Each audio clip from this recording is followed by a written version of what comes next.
Super thanks, shout outs go to Arlo9729. Appreciate the cool comment and the super thanks on the Big Rock video. Then we have at Closer1313 Yo. Appreciate the super thanks in the last video. Then we have at T Williams 8514. Appreciate the cool comments and the super thanks supporting the channel. Then we have at Michael Van Kurt, actually supporting the automotive video and the Big Rock video. Appreciate all you guys. Super thanks. These videos definitely means a lot to me. All right, welcome back. So today we're on our investigation of why does this Big Rock feel like it has some sort of drag brake or something going on with either the remote, the ESC, or the receiver. And so we're going to dig into that today. Hopefully one of my program cards will hook up to this, and I did the DX3, which I feel is a better remote, even though I don't know if the trigger is much better than the SLT3. DX3, this one's for the Pro Moto, and I actually like these controllers better, and I do have my DX5C, and I think if programming's not the issue and I'm going to bind up a controller, I'm going to bind up the DX5C rugged, just because I know that whenever you get these ready to run controllers, the difference between neutral, you know, a quarter trigger, half trigger, and full trigger, it's a wide range. Every little pull of this trigger is not as smooth as, say, a Futaba or just a better controller in general. Even a Spectrum Pro, DX5C rugged, that kind of stuff. So since we're having something go from full trigger to a neutral base or close to neutral, because when I'm in the air, I always keep wheel speed, so I never drop to neutral, and we're having some sort of drag brake effect. Now, I read everybody's comments. There's one really good comment that was in there that got me thinking. Out of all the comments, and a lot of negative comments, you know, I can't say a lot of negative comments. There's probably that 1% in the comment section that they're just rude. They leave comments that are just rude, like haters. And I guess you're supposed to expect that, but it is what it is. So first thing we're going to do, open up the owner's manual. Mine, for some reason, says Big Rock. I know RC Guy Garage did an unboxing at his hobby shop, Hobby Quarters, and he had a Creighton Outcast. It said everything but Big Rock on it. But I looked at mine. Mine actually says Big Rock. So what I want to do is get to the programming section. And I think RC Guy Garage scanned this card for support. And that gave them some sort of chart that I think only had 8 settings or something like that in it. I don't know. But first thing I'm going to do is open up, because anything that's on these cards should be in this manual. And here should be our ESC or ESC tuning chart. And the reason I want to look at the chart is because I want to see if there's a drag brake function on this, because a lot of people are saying, yeah, it's some sort of drag brake that's on. So we're going to read through it.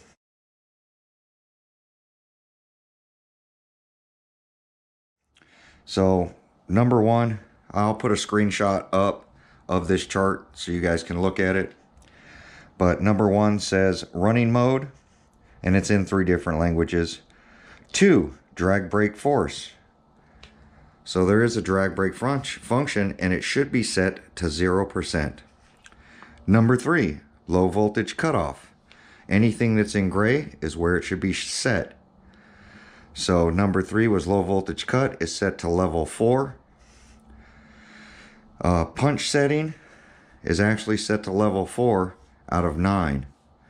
So we can always up the punch setting. That's something I normally do. Brakes felt really good. The next one is brake strength, 37.5%.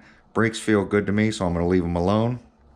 Normally I like this up to about 50%, but it's braking really well. Reverse strength, how fast it goes into reverse, is only 25%. That's a setting I would do, so I'd leave that there.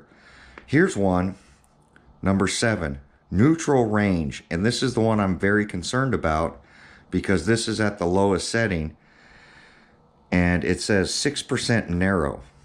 And somebody left a comment about that and got me thinking, you know what, he could be right. So leaving comments that could be right, I do read, and I will post them in the video. Thanks for the cool comment. These cheap remotes, they don't have a very good sweep dial on the inside, and the range is spread out very far. So if the setting is set to narrow, then that means, you know, any movement of that trigger close to neutral, because it is a cheap remote, could be braking every now and then, and that would cause the inconsistency that I'm having to repeat this issue. So we're going to take this number 7, 6% normal or 6% narrow, and we're going to move it up to 9% normal or even 12% wide. So I think we're just going to move it to normal for now, and I think at normal we're going to end up, you know,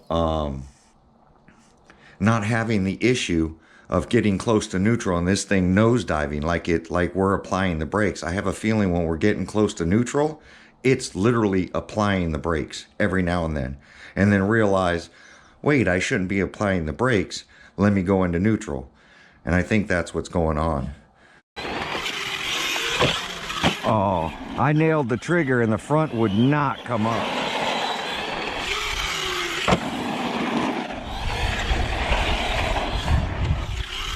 Oh, low voltage cut. No? Just, it seemed like it lost power there for a second. And it's not the remote's fault. They're just ready to run remotes. You shouldn't narrow. The only time you should narrow up your neutral range is if you have a good quality remote. These are not good quality remotes. I mean, they're good for, you know, ready to run, but a setting like that, I feel, where they're narrowing up the neutral position, should be a really good remote controller, like their DX5C or, you know, a Futaba or any good radio out there. That, you know, the trigger has got a bunch of ranges. This one probably doesn't have much number differences between neutral, and I think neutral is like 1.4 on every controller. Reading the Castle data, somewhere around there, I think it's 1.4, and then full trigger is like, you know, close to 2, and then, you know, full brake is, you know, like, I want to say 1% or something like that, or 0.5%. I can't remember, but it's a range like that. So let's get a program card plugged in, get to number 7, and see if it's actually set to the number 1 setting at 6% narrow. Here's the thing. You can jump the gun, program your controller, you can change out the ESC, you can change out the receiver, you can, you know, do all this stuff irrationally, or you can just stop, think about it, go through the manual, you know, look some stuff up, do some research before you just start making changes, before you start jumping the gun. So I believe this is going to fix our issue, but I don't even know if I have a program card that'll work. I have the original Hobby Wing one, which RC Guy Garage showed this one worked. The V2 said it needed to be updated. I just bought this last month, so I'm hoping this one works. And then the original Spectrum one, which you can't upgrade. So I got some batteries in here. We're going to get to this fan, get it unplugged.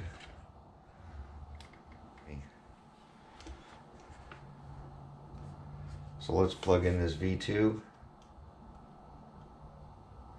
And I only need to plug in 4S, so I'm going to grab the jumper, plug that in so I can basically do one battery plug. So we're going to throw our jumper in here on one of these and just plug in one battery. Now, I don't believe the remote needs to be on, but I'm going to turn on the remote anyway just in case it decides it wants to take off. So this says Horizon V2.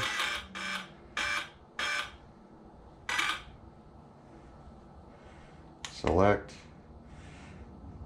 Please upgrade software. So this does have to be connected. That's not going to work for me. So we're going to grab the Hobby Wing one. The old Hobby Wing, trust it. Let's see if this one works.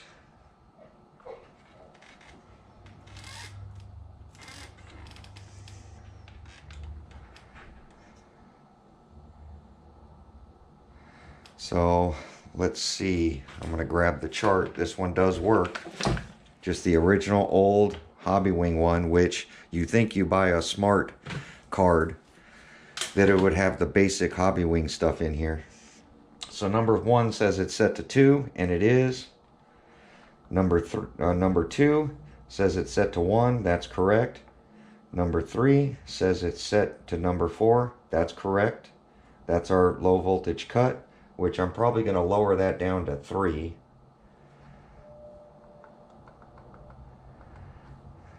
Okay. And then 4 is our punch setting, set to 4. I mean, I could up the punch, but I'm going to leave it alone for now. Number 5, brake strength, we're going to leave that alone. 6, set to number 1, 25% for reverse. Number 7 is set to number 1, narrow. So we're going to change that value to normal. We're going to go ahead and hit OK. So there we go. Motor timing is number 8. Number 9 is motor rotation. Number 10 is BEC voltage set to 7.4. 11. So there's one extra setting on this thing. And it's set to value 1. Now, according to my chart, let's see what the 11th setting is. See, this says 11 is drag brake. And this one says drag brake is number 2. So we're going to leave it alone because this has, this 11th setting is a Horizon setting, or not a Horizon, is an Arrma setting, even though this is a Hobby Wing rebranded ESC. These things are programmed for whatever Arrma wants in them. So we're just going to go off those settings for now. So we can go ahead and kill this thing now. But I believe this is going to fix our issue. So we're going to go outside one change at a time and make our run and see if this actually fixes it. All right, so we are out at the park now. We're going to give this thing a rip and see if the number 7 setting, change it back to normal, is going to fix this thing. I have high hopes for this being fixed now. Like I explained, these cheap controllers, they definitely don't have a very sensitive trigger. It's just, you know, it should have a wide range, not a narrow range. So shout out to the one guy who left that comment. He was literally, I think he's dead on, but we'll figure it out right now. So if not, then we'll bind up the DX5C and switch that thing back to narrow, because that'll give you a better feel with a good controller. And that's what that setting really should be for, is good controllers.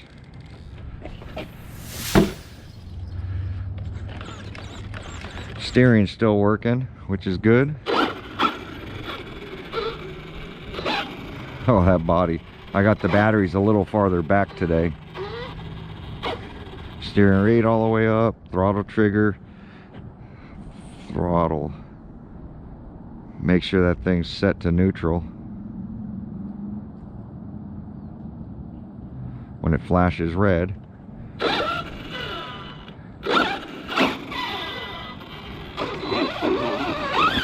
I can tell the brakes are less now too. And I never changed the brake setting. Yep, the trigger feels totally different like this. That's funny. Is my mirror out? There we go.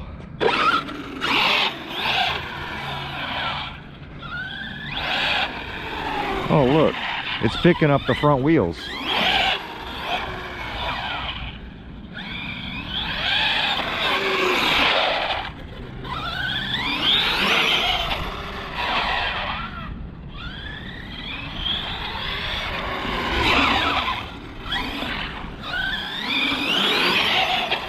Oh, still doing it. Look. Still doing it's doing it harder now. Look. It's doing it almost every pull right now. Yep.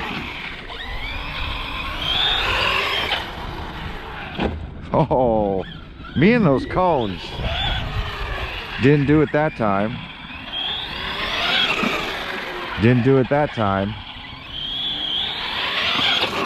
It did it right there.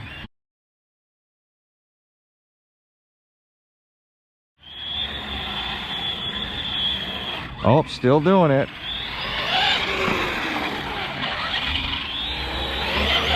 Yep, still doing it hard. Time to go change our controller. That's all we needed to test. Might be the controller. I was very hopeful it was that setting, and it's not that setting. And drag brake shows 0. So I have a feeling it's something to do with possibly this controller. I'm just unplugging it.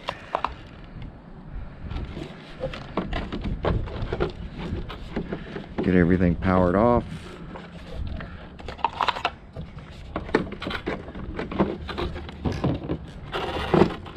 There we go. All right, let me load it up. All right, so we're back on the bench. And so before I bind up my DX5 rugged, I wanted to show you guys how to set your endpoints, your steering endpoints on your radio. So I'm gonna go ahead and show you guys that real quick. Let me get my RC up off the ground. All right, let me get this body unclipped.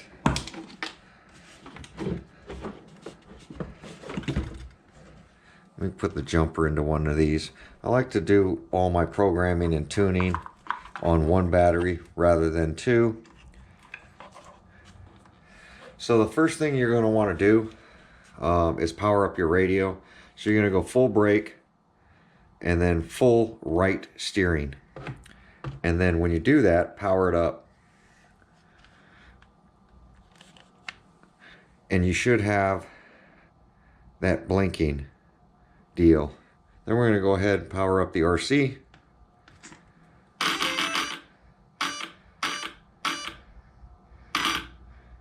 Now we're going to go ahead and release the steering, release your brake, and then this little thumb switch is now going to be your endpoint adjustment. So let's go full right, and you can see it's over stressing it. So the thumb switch, as you see, will move the steering, and you'll see it flashing. So before it does that flex,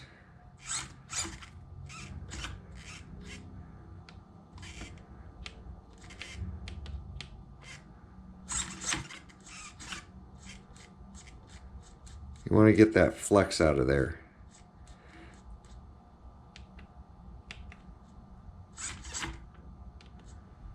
So we're taking the flex out of it. Now I'm going to turn. And you see how it's flexing right there? It's flexing the servo. This is in the way so you guys can't really see. So watch. See how the servo is flexing the case? Right there. Because that's the one we haven't adjusted. Look at all that flex. We're going to take some of that out of it.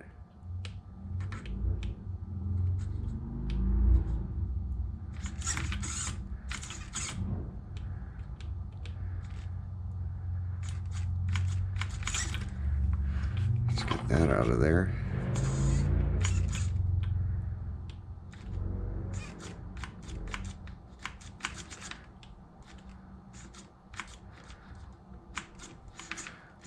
So all I'm doing is making sure I have maximum steering without all that flex in there. Because what that's going to do is that's going to end up overheating your servo. So we're going to go ahead and power this off now. Power your radio off. Power your radio back on. Solid lights. Now your endpoints for your steering should all be set up. RC Guy Garage showing that his steering started having a problem on the big rock after they ran it. Now it could have been moisture in his case, but what I'm feeling is, and I've been noticing it, the longer I run it, about halfway through my run, the steering starts falling off. This is the BEC voltage to this steering servo is 7.4, and I think what's happening is it's overheating the servo. So now we have lock to lock, full lock.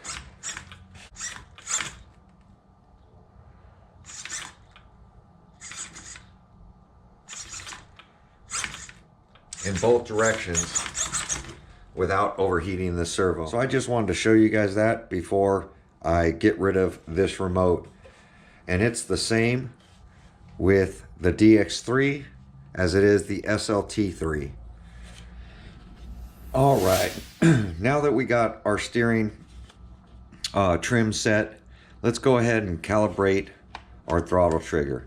If our steering trim is that far off, I imagine that our throttle trim, our throttle endpoints are going to be just as bad. And this could be our issue as well. So I'm not sure, but the first thing you're going to want to do is we're going to go ahead and turn this remote on normally. We're going to take our throttle trim, right? And you want to center it.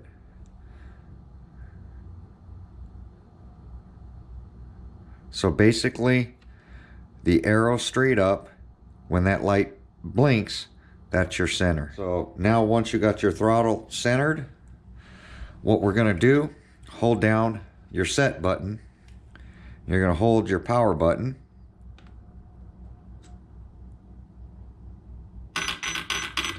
When it starts beeping, you're in program mode. So the first setting you're going to do is your neutral. So leave it in neutral. Hit set. Go full trigger. Hit set. Go full brake. Hit set. Back to neutral. Now your endpoints for your trigger control are done.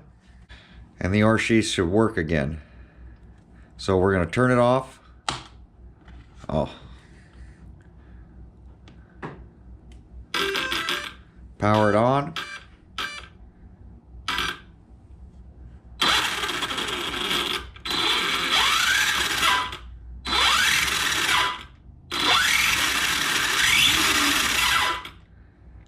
Now our endpoints are done with that.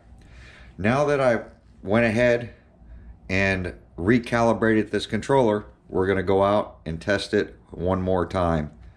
But this video is getting really long, so I wanted to see if this calibration, along with the tuning of the ESC, taking out of your Big Rock manual. RC Guy Garage didn't receive a Big Rock manual, and I don't know why. But our setting, number 7, from 6% narrow, is now at 9% normal. And is that going to stop this RC now from hitting the brake when we go ahead and release it? So far, we've adjusted our ESC, made sure our drag brake, which was setting number 2, is 0. We've taken number 7, took our 6% narrow margin for neutral, and we moved it to normal. And with these cheap controllers, I would assume normal would be better, but it made no difference. I did try taking the throttle and, you know, getting it away from the brake setting even more from center, and it still, you guys watched, it nosedived. So that's setting up all our endpoints for our steering and our throttle, and we're going to go out tomorrow and rip it some more and see if that fixed it. If not, we're going to move on to the DX5, because that gives me more settings in the controller, and maybe I can figure out what's going on without losing this ESC or this receiver. I still don't know which one it is. So I'm going to get my fan plugged back in, and I'm going to get out and rip this thing some more in tomorrow's video. But hopefully this is helping you guys set your endpoints and set your throttle endpoints, whether it is the DX3 or the SLT3 thumb switches. That's how you get your steering servo set and you get your throttle set. So that's going to end today's video. Video's just getting too long. A lot of testing, trying to figure out what's going on with this throttle braking when I'm letting off. But we'll see you guys in tomorrow's video. Like, comment, subscribe. We'll catch you guys then. Part 2 on this video coming soon. Ooh, it's got a brake thing. What I'm getting at is, did you hear that noise? Here, I'll play it again. Yeah, I guess I was a little bugged by some of the comments that people left in the prior video. Ooh, it's got a brake thing.